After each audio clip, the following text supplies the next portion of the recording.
5.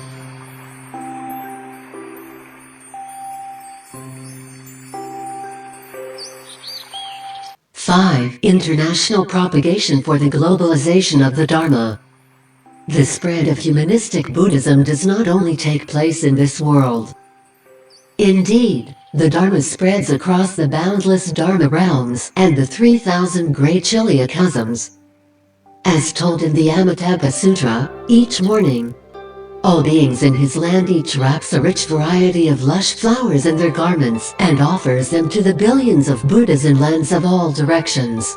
To follow this tradition in the Buddha lands, our international Buddhist events today are but trivial matters.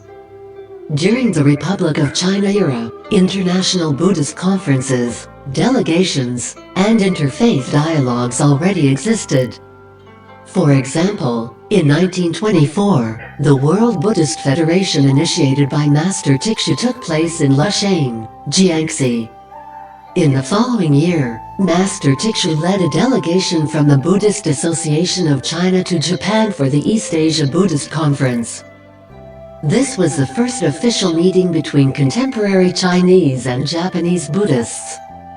In 1928, Master Tikshu went to Europe and America to give Dharma lectures. Over there, he founded the World Buddhist Studies Center in Paris. He was the first Chinese Buddhist monk to bring the Dharma into Europe and America, where Kai Yuan Pei introduced him to renowned philosopher Bertrand Russell. In order to promote the internationalization of Buddhism, Master Tikshu subsequently sent students to Japan, Tibet, India, Sri Lanka and other countries to pursue their studies. When the Sino-Japanese War broke out, Master Tikshu founded the Buddhist International Delegations in 1939 and traveled to Burma, India, Sri Lanka, Singapore, Malaysia and other countries to foster a resistance movement against Japan. Upon arrival in India, he received a grand welcome by cheering crowds teeming the streets. About this he wrote a poem, Gandhi, Tikshu, and Nehru, always greeted by thunderous cheers from the crowd. From Varanasi to Kushinagar, the streets are always filled with people. In 1943, the Chinese Religious Fellowship was founded, uniting religious organizations and their followers of the nation in resistance against Japan. I distinctly remember Master Tikshu being the Buddhist representative, General Pai Chengshi as the Muslim representative, and Cardinal Bishop Paul Yu, 1901 to 1978, as the Catholic representative. In the face of national crisis, religious groups inherently united and nurtured fellowships. Some time later, the Civil War drove numerous monastics from the mainland to Hong Kong, Taiwan, Singapore, and Malaysia, thereby bringing humanistic Buddhism to other nations. For my part, although war brings nothing but misfortunes, it is not an utter loss if, in the process, philosophical and cultural dissemination is kindled. In 1963, the international spread of humanistic Buddhism began in Taiwan through a Buddhist delegation of the Republic of China initiated by the Buddhist Association of the Republic of China. The delegation visited Thailand, India, Malaysia, Singapore, Philippines, Japan, Hong Kong and other countries. As the spokesperson, I have chronicled all the particulars in my books Traces Over the Sky and Ocean and will not expound on them here. As Buddhist studies and sectarian development in Japan were quite prosperous, coupled with the short distance from Taiwan, exchanges occurred frequently. In 1974, the China-Japan Buddhist Progress Society was founded with Venerable Master Niwa Renbo, director of Japan's Soto School, and myself as presidents from respective sides. Throughout the past decades, we have had the honor of making acquaintances with outstanding leaders from Japan. For example, Furukawa Taiko Abbot of Miao Shinji of the Rinzai sect, and prominent professors such as Tsukamoto Zenryu, Mizuno Kogen, Nakamura Hajime, Hirakawa Akira, Kamada Sakio, Makoto Tairyo, Ando Toshio, Maeda Gaku, Mizutani Kosho. Regularly, they visited Taiwan and Propagation to present papers or teach at the Tsinghua University. When Venerables Tzu Chang, Tzu Hui, Tzu Yung, and Tzu Yi studied abroad in Japan, they too had a chance to confer with these eminent professors. Japanese Buddhism followed a somewhat different path from that of Chinese Buddhism. Their faith shifted from Buddha to patriarchs, from public temples to family heritage, and from observing precepts to simply acting as priests, solely preaching without having to lead a strictly disciplined monastic life like that of bhiksus. As Buddhist priests, having a family is considered acceptable.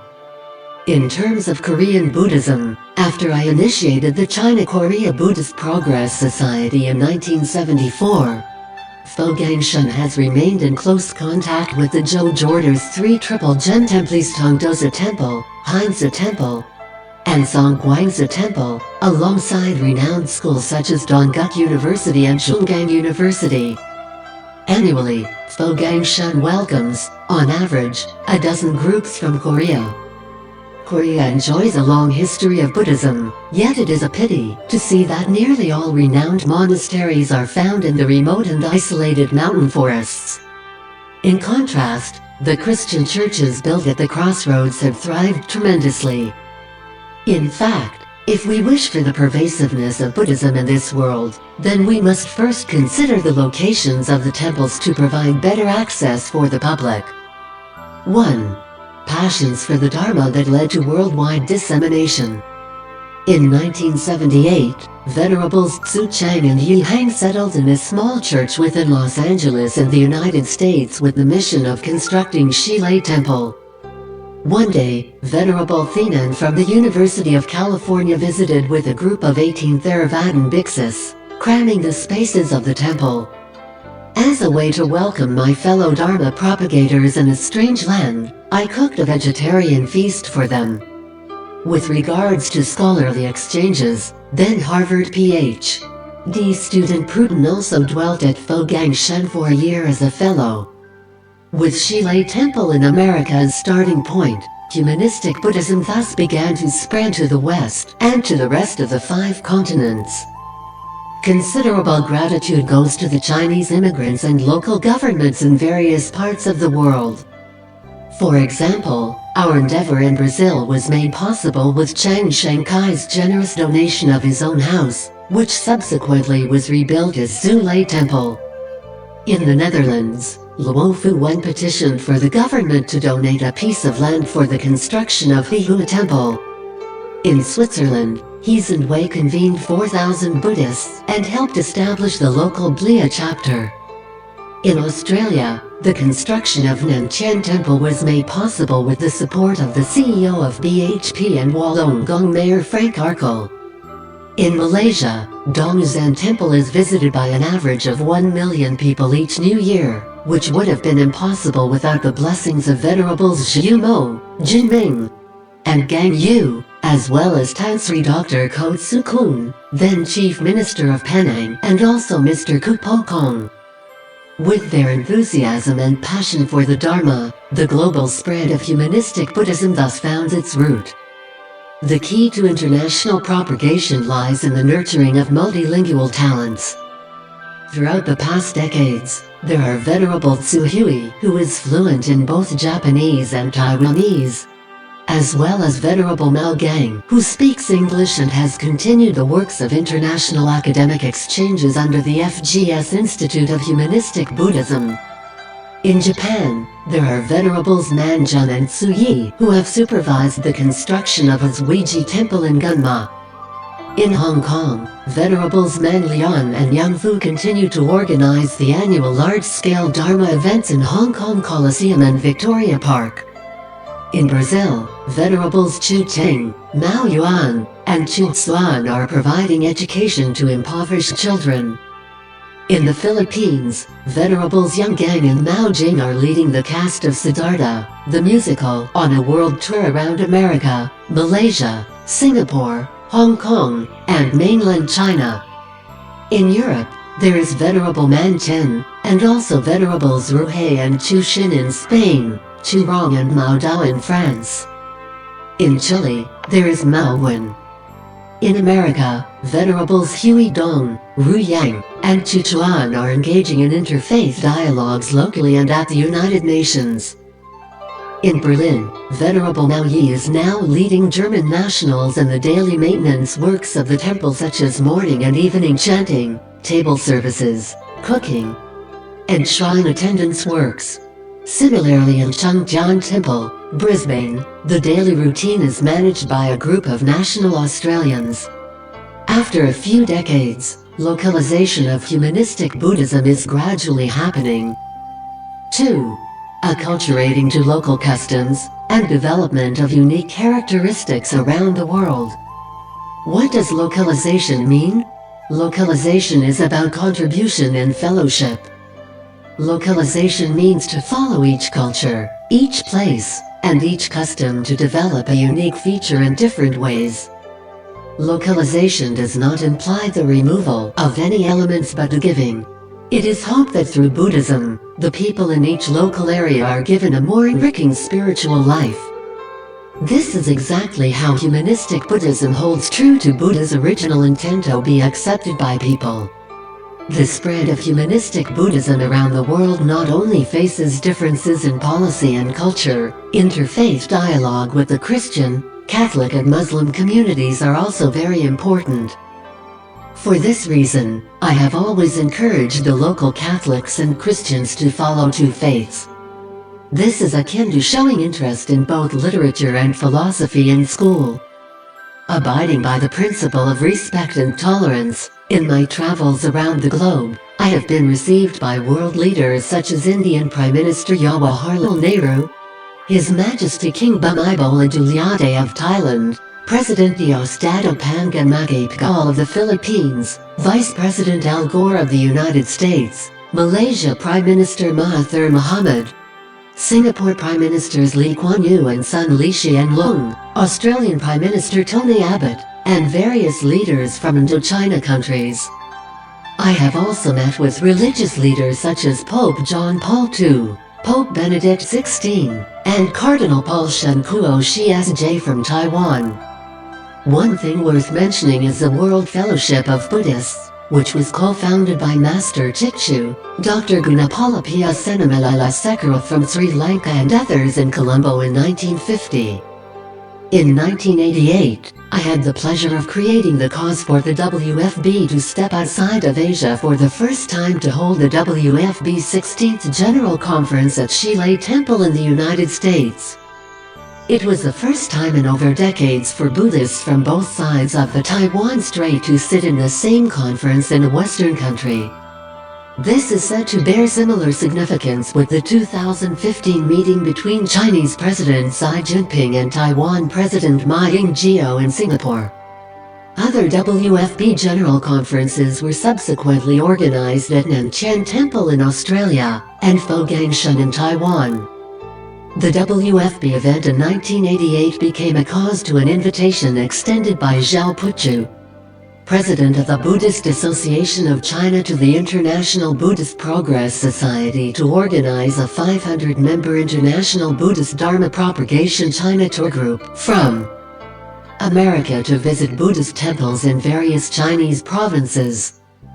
The group was received by Yang Shengkun, then President of the People's Republic of China, for a one-hour meeting. We were then joined by Li Xianian, then chairman of the Chinese People's Political Consultative Conference, in the Beijing Great Hall of the People for another meeting, followed by a banquet.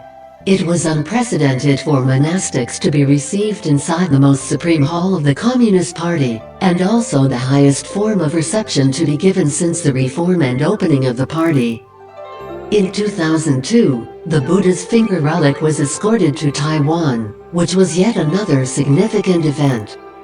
Under the signed authority by Jiang Zemin, then General Secretary of the Communist Party of China, that said, Xingyun as the lead, united efforts in welcoming, enshrinment as one, and security as the top priority, the Buddhist Circle of Taiwan were thus authorized to unite as one, regardless of sects or traditions, to escort Xi'an Famen Temple's most treasured Buddha's finger relic to Taiwan. then chairperson of the Mainland Affairs Council of the Republic of China, also 2016 president-elect. Signing when assisted in arranging 2 Dragon Airlines charter flights to fly from Taipei via Hong Kong to Xi'an, creating a record in cross-strait direct flights. The entire process was recorded and broadcasted by Phoenix TV. Before direct flights opened up between the two sides, Buddhism had already linked them together. In 2003, with the support of Professor Jian Qing from the Chinese National Academy of Arts, and Yi Zhaoan, then director of the Bureau of Religious Affairs under the State Council, the Propagation Buddhist monastic choir was invited to perform inside the Beijing Forbidden City Concert Hall and Shanghai Grand Theater. In hearing my closing remarks on the stage of the Grand Theater, many of the elder monastics who went to the concert broke into tears, for they had never seen any monastic permitted to publicly give an address. To them, it was truly comforting to see monastics given such opportunities after so many years of suppression. Subsequently, Director Yi and Professor Jian further proposed the establishment of the Chinese Buddhist Music Performance Group in 2004 with Venerable Hsing, Vice President of the Buddhist Association of China as chief, and Venerable Abbot Xinting of Propagation and Venerable Zuokang, Secretary General of the Buddhist Association of China as vice presidents. Under the collaborative works of Venerables Tzu Hui, Tzu Yung, and Yang Fu, over 100 monastics from the 4 major Buddhist schools as well as the Theravada, Chinese, and Tibetan traditions were assembled to perform in national halls in Hong Kong, Macau, and Taiwan, as well as top-class theaters such as the Kodak Theater in the United States and Queen Elizabeth Theater in Canada. If such collaborative works could continue, how can a friendly, peaceful, and united cross-strait relation not be possible in the future? After the Cultural Revolution, the 3 No's policy were established by the Republic of China government, who insisted on no contact, no compromise and no negotiation with the Communist Party. As a result, any religious conferences were held as internal affairs. When the First World Buddhist Forum was under preparation, the Bureau of Religious Affairs actually sent a charter flight to take me to Hainan to hold a consultation. Subsequently, the forum listed Venerable Guang from Hong Kong, Venerable Yi Cheng from the Buddhist Association of China, and Panchen Lama from Tibet among one of the 8 conveners. The first Buddhist forum was held in Hangzhou, and the second was opened in Wuxi and closed in Taipei, marking yet another page in cross-strait Buddhist exchanges. In February 2013, I received an invitation to join the Taiwan delegation led by Lin Chan, honorary chairperson of the Nationalist Party, to visit Xi Jinping, the General Secretary of the Communist Party of China, and Hu Jintao, President of the People's Republic of China. When I shook hands with Xi Jinping inside the Beijing Great Hall of the People, he said to me, "I have read your books." In reply, I said, "I have written a piece of calligraphy that says ascending high to see far."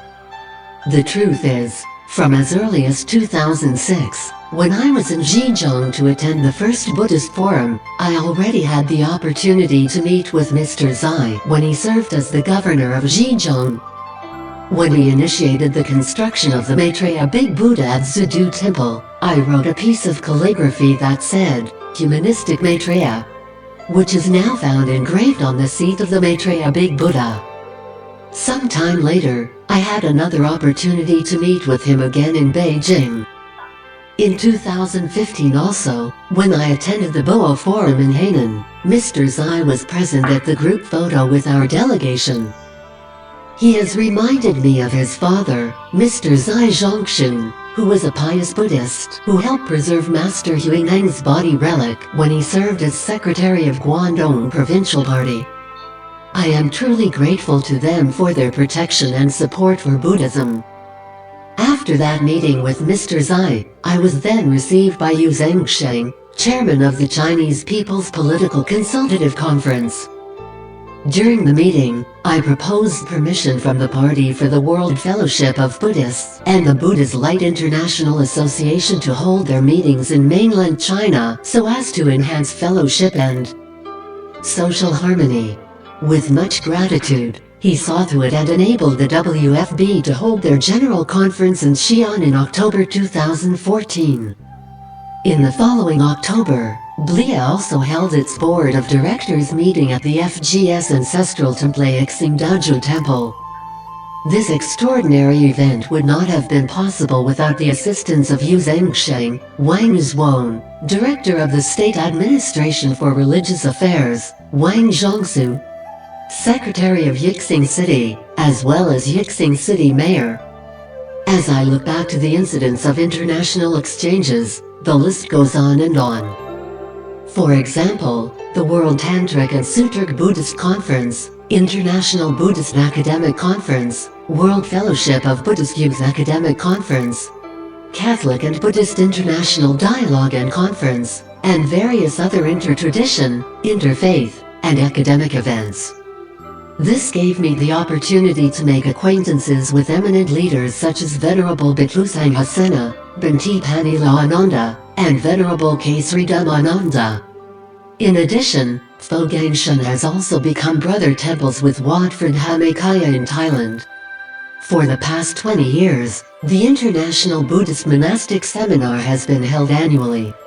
These are all important events and international Buddhist exchanges.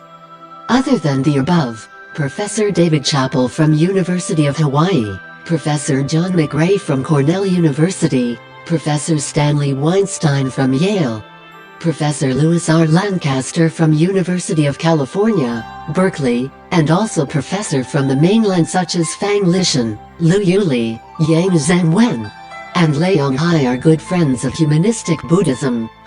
3. Friendly exchanges leading to the actualization of the Humanistic Buddha land. A worldwide Buddhist movement requires the participation of all Buddhist leaders from the mainland and Taiwan to make the globalization of Buddhism possible. What we have been able to achieve so far is the establishment of University of the West in America, Nanchang Institute in Australia, and also Gangmin College as well as the Academy of Art in Philippines, who are propagating the Dharma in the form of musicals. There is also the Nanhua Performing Arts School from Nanhua Temple in South Africa. In Brazil, the soccer team made up of the Sons of Zule is actively propagating humanistic Buddhism through the means of soccer games. The Vienna Youth Philharmonic Orchestra is playing the sounds of the Dharma not only through their performances, but also by composing their own music and lyrics.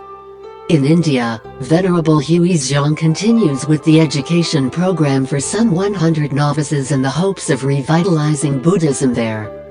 It is hoped that these children will one day play a role in India's humanistic Buddhism. In recent years, Propagation have also become an annual gathering place for over 1,000 students from some 400 universities as a place of self-discovery and learning. In the past, international travel was exclusive, not to mention international Buddhist activities. Today, monastic and lay Buddhists are found in all 5 continents of the world, working hand in hand to propagate humanistic Buddhism. In particular, the Buddha Memorial Center has been receiving guests from all over the world ever since its opening in 2011. We are now in an era of fellowship that has transcended all backgrounds such as religion and nationality. Is not this continued exchange and fellowship carried out under the spirit of oneness, coexistence, and mutual respect a manifestation of the Buddha land already? We hereby dedicate the above-mentioned merits to all living beings within the Dharma realm. May happiness and peace be with all. Last but not least, may we dedicate all merits to the Buddha and show our gratitude to him by propagating humanistic Buddhism, which holds true to Buddha's original intents. Dedication of merits. May kindness, compassion, joy and equanimity pervade all worlds. May we cherish and build affinities to benefit all beings. May Chan, Pure Land and precepts inspire equality and patience. May our humility and gratitude give rise to great vows.